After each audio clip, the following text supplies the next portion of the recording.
Na-lowered ko na rin lang itong itong aking YTX. Gamit ko tong butterfly or lowering crown ng STX. So, kung napanood nyo yung video ko, may video ako na na kung saan isinalpak ko itong STX na butterfly dito sa aking YTX. Pero natatandaan nyo, hindi ko siya na-lowered. Kumbaga, sakto lang dito sa part na to, sumakto lang dyan itong dulo nito, itong ating telescopic. So kanina wala akong magawa, sinubukan ko, linagyan ko ng langis to, nilangisan ko dito sa pagitan. Ayan, kung makikita nyo yung pagitan ng telescopic at sa tong clip na to. And then, ganun din dito, linangisan ko dyan para dumulas ng konti. Tapos, niluwagan ko to. Gamit ko dito 14mm. Tapos ito, linuwagan ko rin to. Gamit ko 12mm. Saka ko, ayun, nalaglag. Saka ko linuwagan din to. Gamit ko 17mm. So, ayun. Nung maluwag na lahat, konting pihit dito. Tapos nagulat ako nung inano ko sa tinulak ko tong paharap, bumigay siya. So ayun, lumubog na ng ganyan, kaya pumwede na. Kaya kung makikita nyo, ayun, naka-lowered na siya. Nasa 2.5 or mahigit 2.5 yung naging lower na bumaba itong aking YTX. Doon kasi sa stock na butterfly,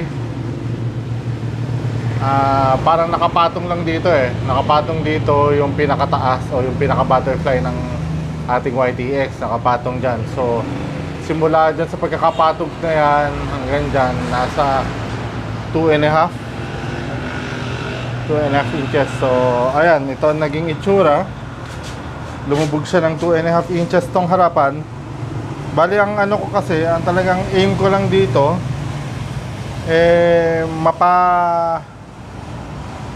may lowered ko, may baba ko tong harapan para medyo nakasubsub siya. So ayan na nga, nagawa na natin na remedyo. Yan na yung naging tindig niya, Ayan. Kaya pagdating dito sa likod, ang laki na ng agwat sa ground nung inangat ng gulong pagka naka-center stand. Dati kung hindi ako nagkakamali, nasa 1 inch lang Ngayon halos 3 inches na, nasa 3 inches na nga. So yan, yung mga gustong gayahin to, ayan, ganun lang gawin nyo. Pag nakakuha ka ng STX na butterfly, yun ang gamitin nyo. And then at the same time, kung gusto nyo naman na lalo pang pumorma, yung medyo nakaangat yung puwet o medyo nakatuwa ditong YTX, at yun din yung balak kong gawin later on, pagka kailangan na magpalit nitong aking shock absorber, lalo na medyo may may konting issue din ako dito sa pinalaki kong gulong kuminsan kasi pag mabigat ng sakay, although binago ko lang yung pwesto ng shock absorber, sumasagad pa rin sa ilalim ng tapalodo. Kaya later on siguro, pagka palitin na tong shock absorber ko, ang ipapalit ko is 47mm or 475mm. Kasi kung di ako nagkakamali, nasa 450 tong stock natin sa YTX Yung 475 is yung pang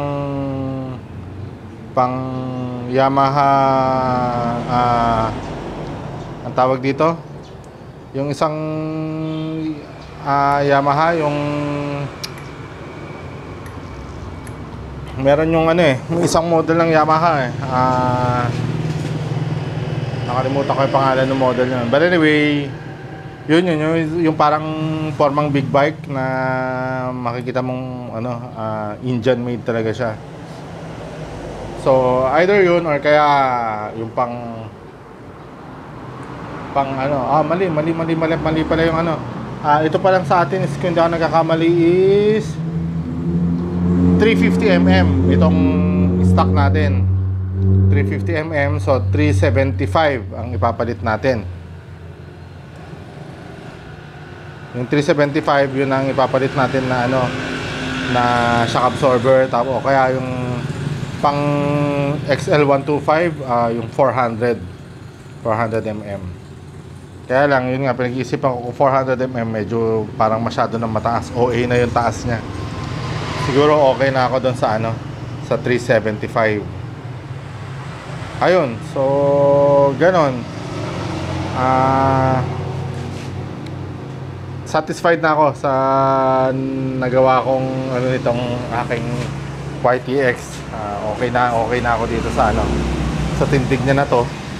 Tapos share ko lang din pala, alam nyo naging epekto, gumanda ang handling niya, naging matatag yung ano niya, yung manibela, nawala yung alog ng manibela. Kung minsan kasi may parang gusto mag-wiggle ganun and then yun, naging issue ko rin kasi yun dahil siguro nga medyo parang nakatingala, magaan yung harapan. Ngayon nung sumubsob siya, ang weight is more of dito sa harap, gumandang stability. Kontento ako sa stability niya. Tapos yung ano, yung riding position, lalo ko nagustuhan. Ayun. So matal, naging ayosan lahat. yung tindig niya gumanda para sa akin, naging matatag siya. At saka sinubukan ko kanina, pwede na mag freehand Although pang exhibition lang yung freehand, pero sa akin kasi ginagamit ko, nag-freehand ako para makita kung balanse siya, kung maganda ang alignment. So far, yun, nag-freehand ako kanina, hindi na nag-wiggle, hindi na kumalog ang aking manibela. So satisfied na ako. Maganda na itong kinalabasan ng aking YTX. So yun, share ko lang din ulit para sa dagdag kaalaman sa mga gusto ring mag-setup ng ganito. Ayun, maraming salamat sa mga nanood.